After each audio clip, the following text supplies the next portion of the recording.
अजीज तालिबात अस्सलामु अलैकुम वरहमतुल्लाहि वबरकातुहू।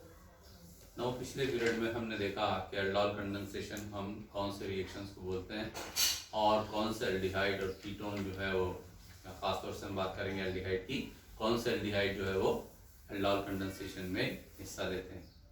ना आइए हम बात करें आज क्रॉस एल्डोल कंडेंसेशन की। क्या की बात करेंगे? Cross aldol condensation, CROSS, cross aldol condensation. ना क्रॉस एल्डोल कंडेंसेशन हम ऐसे एल्डोल कंडेंसेशन को बोलते हैं जिसमें हम अलग अलग एल्डिहाइड लेते हैं। ठीक है, इससे पहले हमने जो एल्डोल कंडेंसेशन देखा तो उसमें हमने एक तो जनरल मसावात आपको बताई और दूसरी जो हमने एग्जांपल डाली थी वो एसिटाल्डिहाइड से हमने बीटा हाइड्रोक्सी ब्यूटेर एल्डिहाइड तैयार किया था। ना अगर हम मुख्तलिफ एल्डिहाइड का आमेजा ले रहे हैं, ठीक है, यानी दो एल्डिहाइड का आमेजा हम ले रहे हैं, ऐसे एल्डिहाइड जिनमें अल्फा हाइड्रोजन पाया जाता है, ऐसे दो मुख्तलिफ एल्डिहाइड अगर हम ले रहे हैं और उसको अगर हम हल्का NaOH के साथ अमल कराकर, ठीक है, अगर हम उनकी हासिल होने वाले मुरक्कबात की नाबेदगी कर रहे हैं, तब हम बोलते हैं कि that reaction is called as what? Cross aldol condensation. समझिए बात ना। जब हम क्रॉस एल्डोल कंडेंसेशन कराएंगे, मिसाल के तौर पर suppose we are taking acetaldehyde डाइफेसिनेल and propionaldehyde, it is propanal, यानी हम ले रहे हैं एसिटाल्डिहाइड और प्रोपियोनल्डिहाइड का अगर हम आमेजा ले रहे हैं और उस आमेजे को हम हल्काए सोडियम हाइड्रोक्साइड के साथ अमल करा रहे हैं, ठीक है, और गर्म कर रहे हैं हम, तो फिर हमको ध्यान दीजिएगा, फिर हमको चार मुख्तलिफ तरह के मुरक्कबात हासिल होते हैं। दो हमको मिलते हैं क्रॉस एल्डोल कंडेंसेशन के नतीजे में। क्रॉस एल्डोल कंडेंसेशन के नतीजे में दो मुरक्कबात हमको मिलेंगे, जिनमें से एक रहेगा 2-मेथिल-ब्यूटूइनअल और दूसरा रहेगा पेंट-2-ईनअल, पेंट-2-ईनअल। तो ये दो मुरक्कबात हमको मिलेंगे काय के नतीजे में? क्रॉस एल्डोल कंडेंसेशन के नतीजे में, यानी एक साल्मा एसिटाल्डिहाइड का दूसरे साल्मा प्रोपेनल्डिहाइड का अमल करेगा, ठीक है। अब अगर इसका अल्फा हाइड्रोजन, अगर प्रोपियोनल्डिहाइड का अल्फा हाइड्रोजन एसिटाल्डिहाइड के कार्बोनिल ऑक्सीजन के साथ अमल करेगा तो हमको दूसरा मुरक्कब मिलेगा, और अगर इसका अल्फा हाइड्रोजन यानी एसिटाल्डिहाइड का अल्फा हाइड्रोजन अगर प्रोपियोनल्डिहाइड के यानी प्रोपेनल के कार्बोनिल ऑक्सीजन के साथ अमल करेगा तो हमको दूसरा मुरक्कब मिलेगा।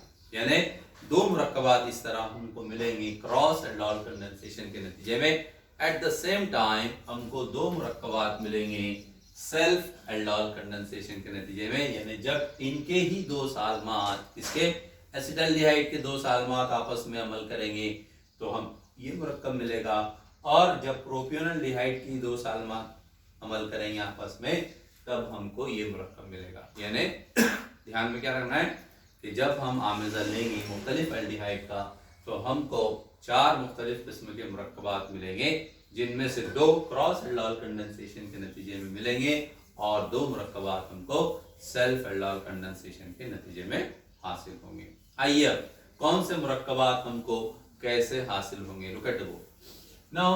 अगर हम ये बात करें कि बज़ाहिर हमको ये मसावत क्या बता रही है कि एसिटाल्डिहाइड का एक साल्मा प्रोपियोनल्डिहाइड के एक साल्मे के साथ अमल कर रहा है, लेकिन क्या प्रैक्टिकली किसी शय का एक साल्मा, one molecule of any substance practically लेना एक्सपेरिमेंट के लिए पॉसिबल है? नहीं है, है ना।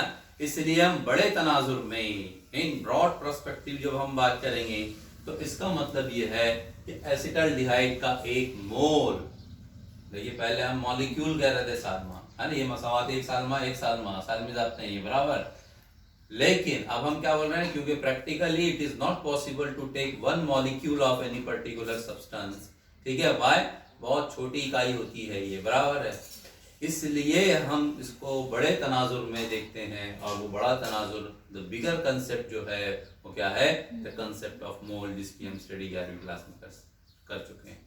यानी ये मसावात एट द सेम टाइम हमको बताती है कि इथेनॉल का एक मोल यानी एसिटाल्डिहाइड का एक मोल प्रोपियोनल्डिहाइड के एक मोल के साथ क्या कर रहा है? अमल कर रहा है।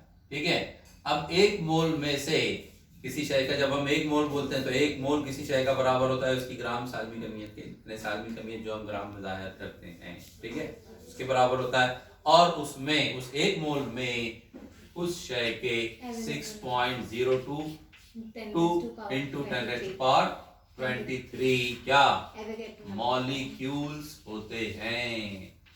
आयन अगर हम एक मोल ले रहे हैं तो एक मोल आयन रहेंगे, और अगर हम एक मोल एटम की बात कर रहे हैं तो एक मोल एटम्स रहेंगे। मतलब कितने एटम्स रहेंगे, कितने एटम्स रहेंगे, मतलब कि एक मोल अगर हम बात कर रहे हैं तो उस एक मोल में उस शय के कितने सालमात, कितने आयन या कितने जौहर रहेंगे उस शय के, उसके एवोगैड्रो नंबर के बराबर। And that Avogadro number is what 6.022 ज़रब 10⁻23।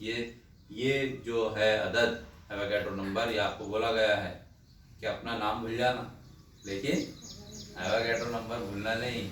समझ आई बात? हाँ, आइए अब क्या बात कर रहे हैं हम। मतलब ये अगर हम कह रहे हैं कि भाई एसिटाल्डिहाइड का एक मोल है, इसका मतलब कितने मॉलिक्यूल्स हैं उसके, करोड़ों अरबों मॉलिक्यूल्स हैं एवोगैड्रो नंबर के बराबर, है ना। इसी तरीके से इसके भी उतने ही मॉलिक्यूल्स हैं रिएक्शन मिक्सचर के अंदर, ठीक है, एज ए रिएक्टेंट्स, आमिल अशिया के तौर पर, ठीक है ना। अब उन एवोगैड्रो नंबर में से, एसिटाल्डिहाइड के उन एवोगैड्रो नंबर में से जितने सालमात इनके आपस में अमल करेंगे इनके, तो हमको ये बनेगा मुरक्कब। समझ रहे बात? आपस में यानी सेल्फ खुद के एसिटाल्डिहाइड के वो एक मोल में से इतने मॉलिक्यूल में से जितने मॉलिक्यूल इनके आपस में अमल करेंगे वो जिम्मेदार होंगे ये मुरक्कब बनाने के लिए। जितने सालमात इनके, क्योंकि इसका भी एक मोल बराबर इसके एवोगैड्रो नंबर के हैं, तो उस एवोगैड्रो नंबर में से जितने सालमात इनके आपस में अमल करेंगे वो ये बनाने के लिए जिम्मेदार होंगे। समझ आएगी बात? इसलिए ये रिएक्शन कहलाता है क्या, सेल्फ एल्डोल कंडेंसेशन। और वो सेल्फ एल्डोल कंडेंसेशन के नतीजे में हमको ये दो मुरक्कबात मिलेंगे। कैसे मिलेंगे हम बात करेंगे अभी मसावत के जरिए, लेकिन आपको ज़हन में ये ज़हन नशीन कर लीजिए ये सेल्फ एल्डोल कंडेंसेशन कैसे होगा। मसावत बज़ाहिर क्या बता रही है कि क्रॉस वाला काम हो रहा है, ठीक है ना। अब क्या होगा, जब इनके सालमात आपस में अमल करेंगे, अभी तक क्या हो रहा था, इनके ही सालमात अमल कर रहे थे या फिर इनके आपस में अमल कर रहे थे, अब क्या होगा इसके और इसके अमल करेंगे तो ये दो मुख्तलिफ किस्म के हमको क्रॉस एल्डोल कंडेंसेशन के नतीजे में मुरक्कबात हासिल होंगे। आइए अब हम बात करें कि ये चार मुरक्कबात हमको कैसे हासिल होते हैं। तो पहले हम बात कर लेते हैं सेल्फ एल्डोल कंडेंसेशन के नतीजे में।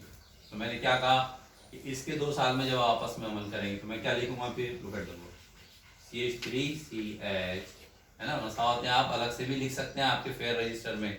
वीडियो को गौर से देखिए, लेक्चर को, और नोट करते जाइए। नाउ C डबल बॉन्ड हो, ठीक है, ये 1 साल में हो गया एसिटाल्डिहाइड का एवोगैड्रो, एक मोल में से एवोगैड्रो नंबर में से जितने साल में अमल करेंगे, हम मिसाल के तौर पर 2 साल में होगा अमल करते बता रहे हैं, तो क्या होगा फिर HCH2CHO। देखिए मैंने एसिटाल्डिहाइड के 2 साल में लिखे, लेकिन एक में मैंने अल्फा हाइड्रोजन को हाईलाइट किया और एक में मैंने कार्बोनिल ऑक्सीजन को हाईलाइट किया। मतलब इसका अल्फा हाइड्रोजन इसके कार्बोनिल ऑक्सीजन से जुड़ेगा, क्या बना, वी विल गेट, हमने ये पूरा तफसील से पढ़ा है, फॉर्मेशन ऑफ बीटा हाइड्रोक्सी ब्यूटेरल्डिहाइड, एक अलग से वीडियो आपको बना के भेजा हुआ है इस पर। विल गेट व्हाट, CH3CH, यहाँ बना, ये हाइड्रोजन यहाँ आया और carbon carbon bond is form, the new carbon carbon bond is form, ठीक है। नाउ क्या हुआ फिर, अब यहाँ क्या लिखूंगा मैं, CH2 का मतलब क्या होता है, CH सिंगल बॉन्ड H, और ये हो गया CH डबल बॉन्ड हो, बीटा हाइड्रोक्सी ब्यूटेरल्डिहाइड। और बीटा हाइड्रोक्सी ब्यूटेरल्डिहाइड हरारत के जेर असर